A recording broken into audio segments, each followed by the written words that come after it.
guys, tinola ang ulam natin. Masarap. So, tinola. Nainit natin. Ayan guys.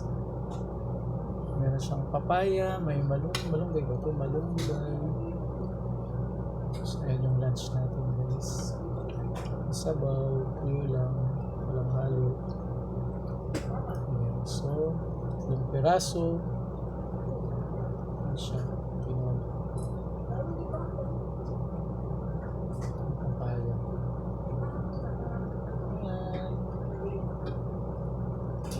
Tinola with sili ata.